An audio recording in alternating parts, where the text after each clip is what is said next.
Hello everyone, कैसे हैं आप सब। तो दोस्तों, आज की वीडियो बहुत ज़्यादा यूज़फुल होने वाली है, तो पूरी वीडियो को ध्यान से देखिएगा और इसमें जो टिप्स एंड ट्रिक्स बताए हैं उन्हें आप घर पे ट्राई भी करिएगा। तो चलिए शुरू कर लेती हूँ आज का वीडियो। तो हमारी आज की जो सबसे पहली टिप है दोस्तों, वो इस तरह के फुटवेयर्स को लेकर है। वो फुटवेयर कोई स्लीपर भी हो सकती है, कोई शूज़ भी हो सकते हैं, या फिर कोई बेली वगैरह भी हो सकती है। कभी कभी आपने देखा होगा कि हमारे जो स्लीपर्स होते हैं वो पैरों से बाहर बहुत ज़्यादा निकलते हैं, थोड़े स्लिपरी टाइप के होते हैं। यानी कि जब हम इनमें पैर डालते हैं और जब चलना चाहते हैं तो चलते चलते ही स्लीपर जो होते हैं वो ढीले होते हैं, पैर से बाहर आते हैं, या फिर उनमें स्लिपरी ज़्यादा होता है। तो ऐसे टाइम पर एक छोटा सा उपाय अगर हम कर लेते हैं तो हमारे पैरों से जो चप्पल है वो बार बार निकल कर बाहर नहीं आएगी और हम बहुत ही ईजिली चल भी पाएंगे। अब ये चाहे हम रोड पर चल रहे हों या फिर घर में चल रहे हों। इसके लिए हमें लेना है दोस्तों हेयर स्प्रे। हेयर जेल जो होता है, जो से हम अपने हेयर्स वगैरह सेट करते हैं, अगर आपके पास है तो बहुत अच्छी बात है। इसका थोड़ा सा स्प्रे आप अपने शूज़ या फिर जो भी फुटवेयर आप पहन रहे हो उनमें थोड़ा सा कर लीजिए। दोनों चप्पलों पे हल्का हल्का सा स्प्रे कर लीजिए और उसके बाद से आप इसे पहन लीजिए। अंदर इसमें एक अलग सा स्टिकनेस आ जाएगा, जिससे आपके पैर चप्पलों से बिल्कुल टिके रहेंगे, साथ ही इनमें स्टिक होकर रहेंगे, तो हमारे पैर बाहर नहीं निकलेंगे। और चप्पलों का जो एक फैब्रिक होता है उसमें कुछ कंसिस्टेंसी ऐसी आ जाती है कि पैर बार बार सरकते नहीं हैं। तो होप करती हूँ ये टिप आपको पसंद आई होगी। इस टिप को आप बच्चे, बड़े या फिर खुद पे भी कैसे भी अप्लाई कर सकते हैं। तो अगर आपके पास इस तरह का हेयर जेल है तो ये वाली टिप को जरूर फॉलो करिएगा।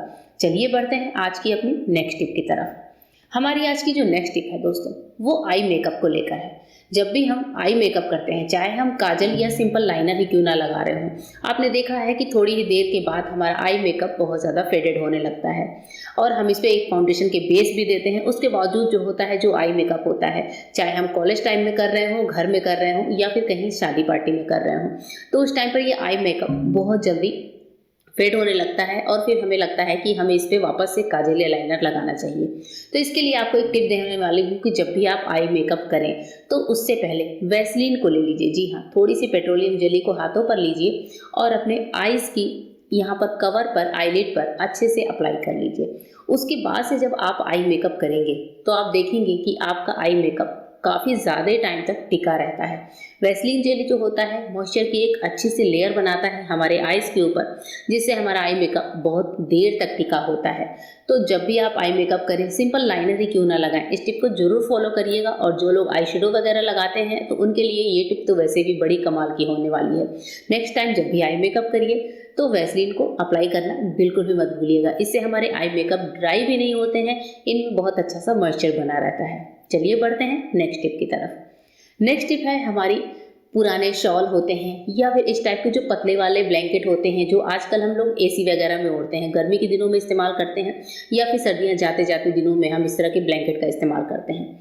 अब ये हमारे घर में पड़े होते हैं, क्यों ना इनका कुछ अच्छा सा यूज़ किया जाए। तो आप सबसे पहले ब्लैंकेट को कुछ इस तरीके से एक राउंड शेप दे दीजिए। इसे अच्छे से पहले पूरा लंबे में मोड़िए और उसके बाद से एक राउंड शेप, जैसे हम लोग कोई पगड़ी वगैरह बनाते हैं उस टाइप का शेप आप दीजिए। और उसके बाद से इसका हम बनाने वाले हैं बहुत अच्छा सा एक चीज़, जो आपको देखकर बहुत मज़ा आने वाला है। इसके बाद जब आपने ये शॉल या फिर कंबल का ये पूरा पगड़ी टाइप का बना लिया है, तो आपको कोई कॉटन दुपट्टा हो, कोई जॉर्जेट का दुपट्टा हो, या फिर कोई साड़ी वगैरह ही क्यों ना हो, कोई सा भी कपड़ा हो जो आपको पसंद हो वो ले लीजिए, उसे बिछा लीजिए और उसके बीचों बीच में अपने कंबल को इस तरह से रखिए और कंबल के बीच में हाथ डालकर जो नीचे वाला कपड़ा है, जो दुपट्टा है, उसे इस तरीके से खींच लीजिए।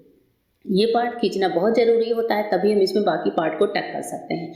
अब इसके बाद से दुपट्टे को 1 बाय 1 करके इस तरह से इसके चारों साइड्स को उठाते हुए यहाँ पर हल्का सा टाइटली टक करते जाइए। बीच वाले पार्ट को पकड़ कर रखिएगा चारों ओर से। जैसे हम इसे जब टाइटली टक कर देते हैं तो आप देखेंगे कि ये बहुत अच्छा सा गोल कुशन का शेप ले लेता है। जैसे ही हम इसे डालते हैं तो चारों ओर के पार्ट को उठाकर आपको बीच में एक गोल शेप देनी है और उसके बाद से इसी पूरे राउंड को उठाकर हमें इसके पीछे से निकालना है। तो पीछे से पलटने के बाद यहाँ पर राउंड करके अच्छे से और अंदर से इस तरह से सारे दुपट्टे वाले पार्ट को ऊपर निकाल लीजिए। तो इस तरह से ये गोल मुट्ठी की शेप ले लेगा।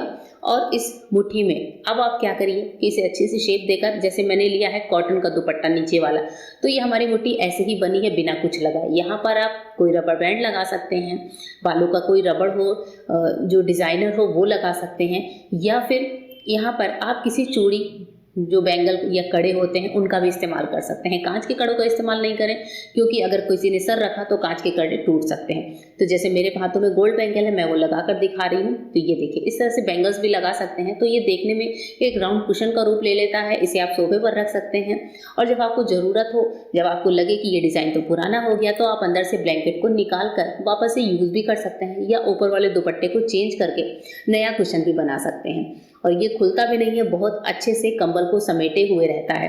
घर में कभी गेस्ट आ जाते हैं, एक्स्ट्रा पिलो ना हो, तो आप इस तरह के कुशन बनाकर सर पर नीचे लगाने के लिए दे भी सकते हैं। होप करती हूँ टिप पसंद आई होगी। बढ़ते हैं आज की अपनी लास्ट टिप की तरफ। हमारी आज की सबसे लास्ट, बस बहुत इंपॉर्टेंट टिप है दोस्तों। अब आ गई हैं गर्मियाँ, और सर्दियों में जब हम सॉक्स पहनते हैं तब तो हम बहुत ईजिली सॉक्स को पहन लेते हैं, लेकिन गर्मियों में कभी कभी कुछ लोगों के पैर फटते हैं। इस टाइम पर पतझड़ वाला जो मौसम होता है, तो पैरों में फटने की समस्या होती है, या फिर कुछ लोगों को आदत ही होती है सॉक्स पहनने की, उनको सॉक्स पहनना बहुत पसंद होता है।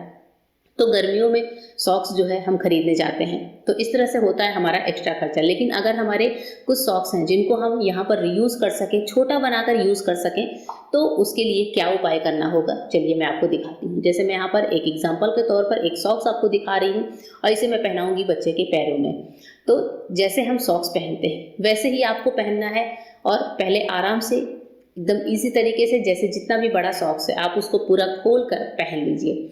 तो यहाँ पर जितना बड़ा सॉक्स है, लंबाई में जितना भी है, देखिए मैंने पैरों में पहना दिया है। अब अच्छे से सॉक्स को सेट कर लीजिए। उसके बाद से सॉक्स को हम क्या करेंगे, हम वापस से उतारना शुरू करेंगे। कैसे उतारना है दोस्तों, एक तरीके से उतारना है। यहाँ पर जो ऊपर वाला पार्ट है, ये यहाँ पर आपको यहाँ से उतारते हुए लाना है। ध्यान रखना है कि सॉक्स जो है वो उल्टा ना फोल्ड होने पाए, इसे एकदम सीधे तरीके से ही ऐसे उतारते हुए लाएंगे। पूरी सॉक्स को उतार लीजिए, मतलब जहाँ पर हमारे उंगली वाला पार्ट है वहाँ तक हमें रखना है। इस तरीके से आपने देखा कि मैं कैसे दिखा रही हूँ। और इसके बाद से सॉक्स को पीछे वाले हिस्से से पकड़ते हुए तलवे पे जो सॉक्स है वहाँ पर लेते हुए आप इस तरह से जो है लास्ट में पहना दीजिए। आई होप आपको वीडियो देख के समझ में आ रहा होगा। एड़ियों के पास पहना दीजिए। अब आपको दिख रहा होगा कि ये तो इकट्ठा हुआ सॉक्स है, पैरों में चुभेगा, तो जो इकट्ठा हुआ पार्ट है उसको भी उठाते हुए वापस से एड़ियों में पहना दीजिए। तो आपको दोस्तों इस तरह से गर्मियों से अलग से सॉक्स खरीदने की जरूरत नहीं पड़ेगी। जब भी आपको जरूरत हो, इमरजेंसी हो, या फिर शूज़ के साथ पहनना हो, तो बड़े सॉक्स को ही छोटा करके आप बहुत ईजिली पहन सकते हैं, और इस तरीके से अपने पैसे भी बचा सकते हैं। क्योंकि हमारे सॉक्स जो हैं, ऐसा नहीं है कि बहुत सस्ते मिलते हैं, कभी कभी गर्मियों के सॉक्स सर्दियों के सॉक्स से भी ज़्यादा महंगे मिलते हैं। और इस तरह से पहनाकर शूज़ के साथ बच्चों को पहना सकते हैं, इसका रीयूज़ कर सकते हैं। या फिर आपके पैर फटते हो तो आपको बड़ी सॉक्स नहीं पहननी, जिनसे आपको गर्मी लगती हो, तो सॉक्स को छोटा करके पहनते हैं। होप करती हूँ आज की वीडियो पसंद आई होगी। वीडियो पसंद आते ही चैनल को सब्सक्राइब करिएगा, वीडियो को लाइक करिएगा। फिर मिलूंगी मेरे नए वीडियो में, तब तक के लिए गुड बाय, थैंक यू।